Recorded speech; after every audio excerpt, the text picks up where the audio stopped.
How's it going? I'm Sean. I'm the director and writer of A Still Life, and welcome to my deep dive.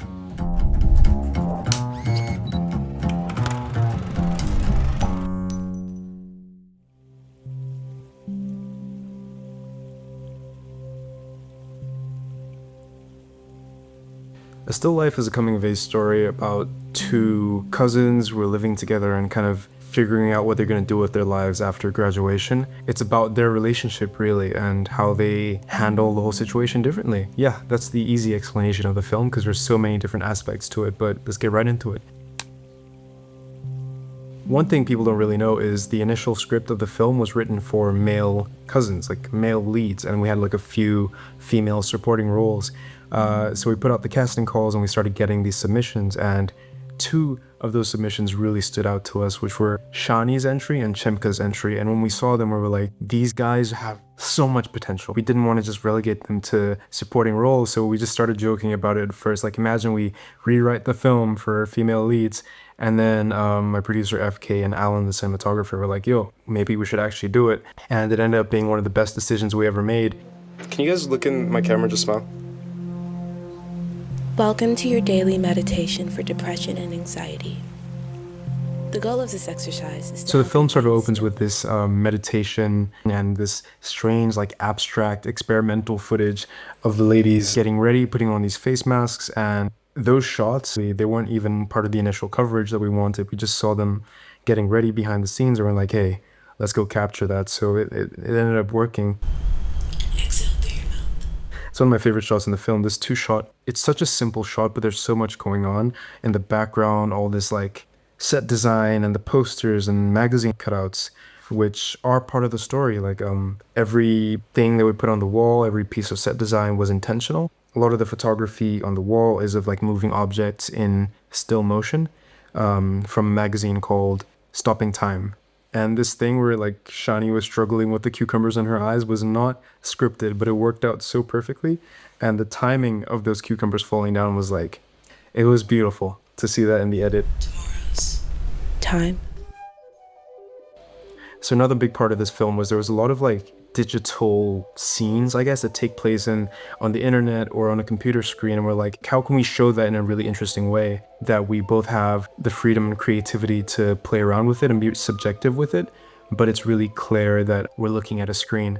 So there's a balance of some shots that are recorded with like a macro lens from a screen, and then others which were like either screen recorded or fabricated, lens distortion, chromatic aberration, adding some like pixel effects on the screen, because I didn't want it to look too clean. I wanted it to match the grittiness and roughness of the rest of the film's visual aesthetic. Then we have this party, lunch, dinner scene, which was one of the most difficult, I think, to shoot, because I'd never worked with so many actors talking at the same time. You know, we had like 5 actors at the table, and like we only had 2 cameras. So figuring out the blocking and the pacing, especially, like that's one of the things I struggled with in the edit. But there was so much like comedy in the situation of being like roasted at your own birthday party. I really wanted to lean into that awkwardness. And you hear this final frame of the 2 girls kind of opposing each other. The way Chimka's character is so big in the frame and Shani's is small. Even though Leah is the main character in this scene and the main focus, you can't avoid the presence of her cousin, and that's how she's been feeling. How do I look? Do I look tired? You look good. I love the framing. It's like super wide, and the 2 characters are just like, they are the focal center, but like the space behind them is so interesting and so filled up, which is one of the things that we're trying so hard to do here. Like this set, we built it from scratch almost, and every part of the frame we wanted to be like, no matter where you turn the camera, it's something interesting. So we took a lot of risks with this second angle, especially. I was shooting from outside the window, and we had like these burglar bars which were curved and all like blocking my shot technically, but I think they added so much interest to the shots. And also here, Chimka's character picks up a book that Shani's character used to draw in, and she had like this obsession with bugs when she was younger, and I'll explain the relevance of bugs later on. But yeah, this is it basically, the bug book. On the first day we met for the table read, I gave the book to Shani because she's an artist, and I told her, hey, like, could you just draw bugs in the book for me? And she did like such an amazing job. It was so like, it was perfect. Absolutely perfect. So it was a big part of the film and relevant to the story, which you will come to understand very soon. All the women in the neighborhood, they say you're damaged. They say there goes damage. There goes damage too. So basically, she finally gets a response to one of her applications, and this middle section of the film is the job interview, and it's like meant to be the worst case scenario, like how badly can a job interview go. So our actress Latifah was absolutely priceless here. She brought so much comedy, but also taking it seriously at the same time. Just having her like all up in the frame with her big glasses and everything was like a bit of a jump scare and kind of funny, but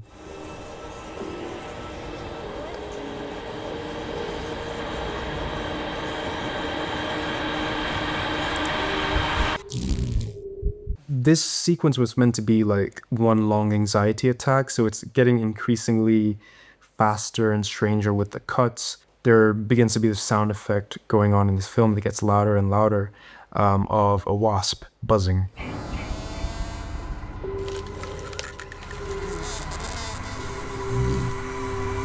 The theme of the wasp and the presence of the wasp in this film, in both a narrative and meta context, is absolutely pivotal. So I was writing this film for a long time. I had a lot of trouble with it. I was still in university at the time, and I came back to my room after a lecture, and there was like a dead wasp on my windowsill, and it was perfectly intact, but it was dead. And I went really close to it, and I looked at it, and it was beautiful, which was strange to me because I hate bugs. Like, why would I think a bug is beautiful? But then I knew that there was some sort of like metaphor. I didn't really understand it at the time, but I felt like the universe was sending me a message like, hey, take this, understand it, and make a film out of it, basically. So I kept the wasp. It sounds a little bit morbid, but I would look at it every morning and try and think of what that metaphor could possibly be. And it ended up being a metaphor about time. The wasp is so scary and so threatening when it's moving quickly, but as soon as it's frozen in time, it becomes beautiful. The character, as we've seen earlier, had an obsession with bugs as a child, but as she grew up, she started to get scared of them. And I think that's the same way we have a relationship with time as kids. Time isn't really a concept that we think about very much, so it doesn't bother us.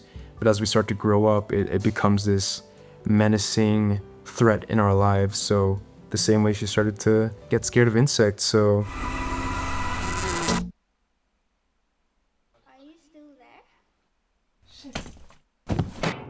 She trips on the bag because she's a messy person and she's been in this depressive slump. So through that montage, you could see her accumulating a mess in her room, and that ends up being what causes her to fall down. So it was really interesting. She really committed to this slam, to this stunt. We did it like over and over. And at some point I knew we got our take, but I just kept asking her to go over because it was funny. But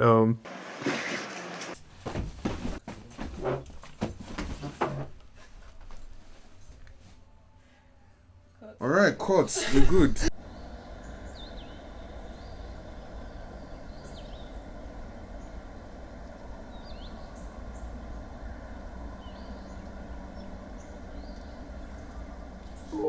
there are a few match cuts in this film, and I think this is one of my favorites. Throughout this kitchen sequence, which is quite pivotal for the characters, because it's the first time the girls are really connecting in a weird way, even though they're quite avoidant. They barely look at each other throughout the scene, but there's particular moments where the characters react to certain things that the other says, and I think the actresses just knew what we're going for, and they just knew what to do. We didn't have to do too much explaining, like they really got it. I love this frame here of Chimka's character standing by the window.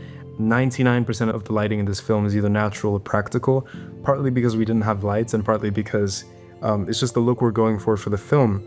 And this is one of the sequences where that natural light just creates this beautiful contrast.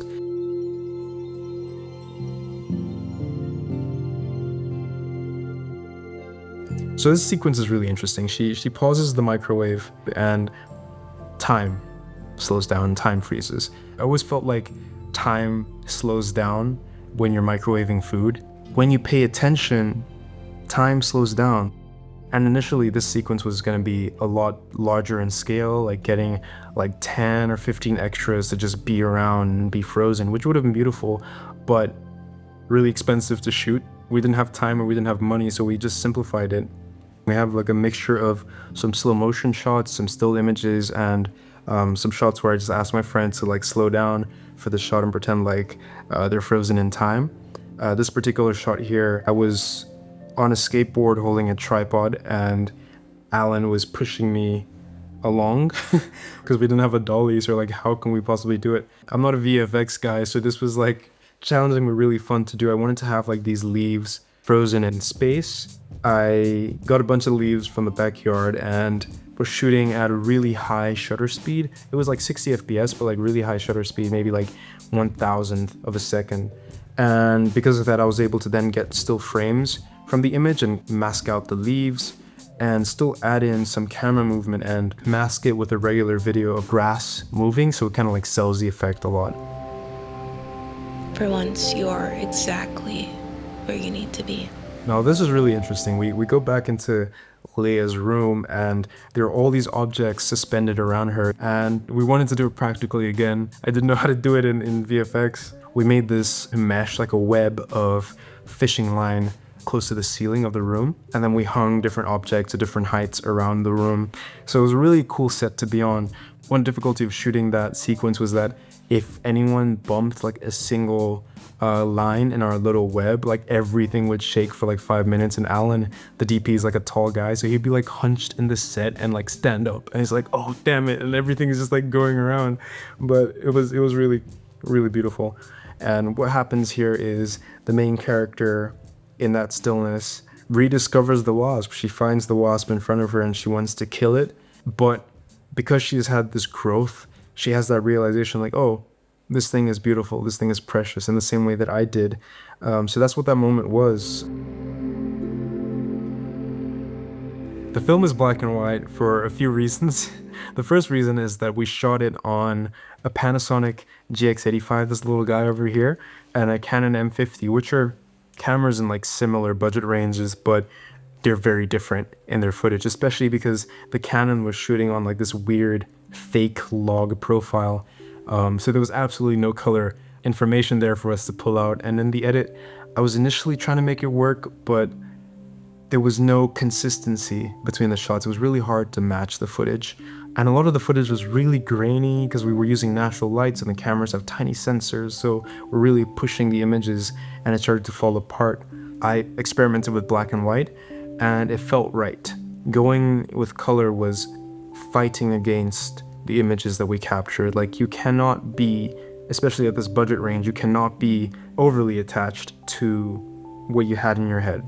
You have to lean into what you've captured, what the universe gave you, what you're able to see on set, and make that the best version of what it could be. So we had all this noisy footage and this like mismatched color, so why don't we lean into that? Why don't we say screw the color, and why don't we add more grain? Why don't we make it look nastier until it's beautiful? It's like there's beautiful and there's nasty, and on the other side of nasty is beautiful. So we're like, let's just keep going until we get there. And I think it really worked for the film. It's like modern and timeless at the same time.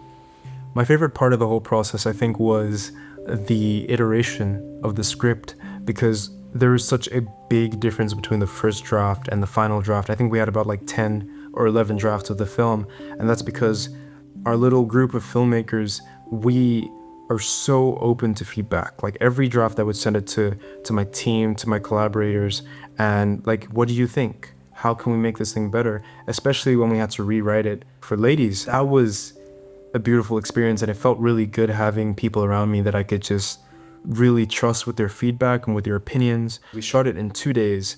We had about 14 scenes to shoot in 2 days with different setups, with the whole like frozen time thingy, and like the next day I was going off for my graduation ceremony. So we really only had those 2 days to shoot. It was really fun, of course, but like it was intense. We had to be really efficient and careful with our time. I almost lost my mind, but luckily I had like a great support system around me and crew members who really knew what they were doing. So yeah, we survived.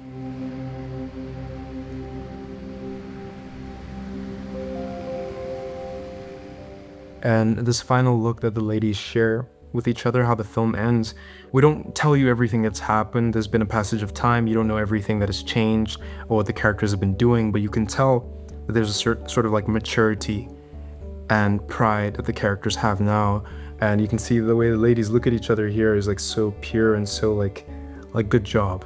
It's a happy ending. I love happy endings, and that's it for me. Thank you for watching the film. Thank you for being interested in this deep dive. We've learned so much through this film, and it was such a beautiful collaboration. Everyone on set was an artist. Everyone put in some sort of like input or ideas that made it what it is. We just did the thing. You know, we made the film, and I'm really proud of it and excited to see what we do next. Thank you.